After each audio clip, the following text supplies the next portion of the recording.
بسم اللہ الرحمن الرحیم۔ محترم ناظرین و سامعین، السلام علیکم ورحمۃ اللہ وبرکاتہ۔ کیسے ہیں آپ سب؟ امید کرتی ہوں سب ٹھیک ہوں گے۔ شروع کرتی ہوں اللہ کے پاک نام سے جو بڑا مہربان نہایت رحم کرنے والا ہے، اور درود بھیجتی ہوں حضرت محمد صلی اللہ علیہ وآلہ وسلم پر اور ان کی آل پر۔ کبوتر کا شمار نبی پیغمبروں کے پسندیدہ ترین پرندوں میں کیا جاتا ہے۔ بہت سے بزرگوں اور علماء اکرام کا ماننا ہے کہ کبوتر گھر میں برکت، رزق اور دولت لانے والا پرندہ ہے، جبکہ دوسری طرف کچھ بزرگ کبوتروں کے بارے میں یہ بھی کہتے ہیں کہ اگر گھر میں کبوتر رکھے جائیں تو گھر میں جنات کا سایہ ہو جاتا ہے، اور کیونکہ کبوتر ویرانی پسند جانور ہے، اللہ سے ویرانی مانگتے ہیں، اس لیے جس گھر میں بھی کبوتر رکھے جائیں اس گھر میں ویرانی چھا جاتی ہے۔ اور بھی بہت سی پر اسرار باتیں کی جاتی ہیں، جیسا کہ کہا جاتا ہے کہ جہاں کبوتر رہتے ہیں وہاں فرشتے اترتے ہیں۔ اس لیے آج کی ویڈیو میں آپ کو اسلامی تعلیمات اور اسلام کی روشنی میں کبوتروں کے بارے میں بتاؤں گی کہ کبوتر کی اصل حقیقت کیا ہے، اور یہ بھی بتاؤں گی کہ نبی کریم صلی اللہ علیہ وآلہ وسلم نے کبوتروں کے بارے میں کیا فرمایا اور ہمیں کیا حکم دیا کہ گھر میں کبوتر پالنا کیسا ہے اور یہ اپنے ساتھ کیا چیز دے کر آتا ہے۔ تو چلیے ویڈیو کا آغاز کرتے ہیں۔ نمرود کی جانب سے جب حضرت ابراہیم علیہ السلام کے لیے آگ جلائی گئی اور دیکھتے ہی دیکھتے زمینوں اور آسمان میں ہر طرف یہ خبر پھیل جاتی ہے، پھر چاہے جنات ہوں، انسان ہوں، پرندے یا دیگر جانور، ہر کوئی اسی کے بارے میں بات کر رہا ہوتا ہے۔ اور جب نمرود کی جانب سے حضرت ابراہیم علیہ السلام کو آگ میں ڈالا جاتا ہے تو یہ سب دیکھ کر چھپکلی بہت خوش ہوتی ہے اور آگ کو بڑھانے کے لیے آگ میں پھونکے مارتی ہے، لیکن کبوتر بہت دکھی ہوتا ہے اور آگ کو بجھانے کے لیے اپنی چونچ سے پانی لا کر آگ میں ڈالنے لگتا ہے۔ اس موقع پر ناحق کا ساتھ دینے کی وجہ سے چھپکلی کا شمار نافرمانوں میں ہونے لگتا ہے۔ یہی وجہ ہے کہ نبی کریم صلی اللہ علیہ وآلہ وسلم نے یہ حکم دے رکھا ہے کہ چھپکلی کو دیکھتے ہی قتل کر دیا جائے، اور جبکہ کبوتر کو حق کا ساتھ دینے اور حضرت ابراہیم علیہ السلام کی آگ کو بجھانے کی کوشش کے صلے میں اللہ تعالیٰ نے کبوتر کو بے شمار انعامات سے نوازا ہے اور کبوتر کو پاک اور بے حد برکت والا پرندہ بنا دیا گیا ہے۔ حضرت نوح علیہ السلام نے جب اپنی کشتی کو سیلاب سے نکالتے ہوئے کنارے کے ساتھ لگایا جو کہ جودی پہاڑ کا کنارہ تھا، تو حضرت نوح علیہ السلام کشتی کے اس حصے میں جاتے ہیں جہاں پر آپ نے پرندوں کو رکھا ہوا تھا، اور کوے کو حکم دیتے ہیں کہ جاؤ دیکھ کر آؤ کہ باہر کتنا پانی ہے، شہر کا کتنا حصہ پانی میں ڈوبا ہوا ہے۔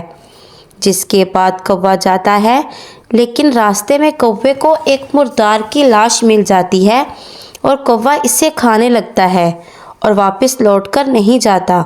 حضرت نوح علیہ السلام کوے کا کافی دیر انتظار کرنے کے بعد کبوتر کو پانی کی صورتحال دیکھنے کے لیے بھیج دیتے ہیں۔ کبوتر واپس آ کر بتاتا ہے کہ اسے زمین کا کوئی بھی ٹکڑا نظر نہیں آیا۔ واپس آتے وقت وہ زیتون کا ایک پتا بھی اپنے ساتھ لے آتا ہے، جس سے حضرت نوح علیہ السلام یہ اندازہ لگا لیتے ہیں کہ پانی کم ہونا شروع ہو گیا ہے، کیونکہ درخت پانی سے باہر نکل آئے ہیں۔ کچھ دن بعد دوبارہ حضرت نوح علیہ السلام کبوتر کو پانی کی صورتحال دیکھنے کے لیے بھیج دیتے ہیں۔ جب کبوتر واپس آتا ہے تو اس کے دونوں پاؤں کیچڑ سے بھرے ہوئے ہوتے ہیں، جس سے حضرت نوح علیہ السلام اندازہ لگاتے ہیں کہ سیلاب باقی کا تمام پانی یا تو دریاؤں اور سمندروں میں جا چکا ہے اور باقی کا پانی زمین جذب کر چکی ہے، لیکن ابھی بھی زمین پوری طرح سے خشک نہیں ہوئی۔ جس کے بعد حضرت نوح علیہ السلام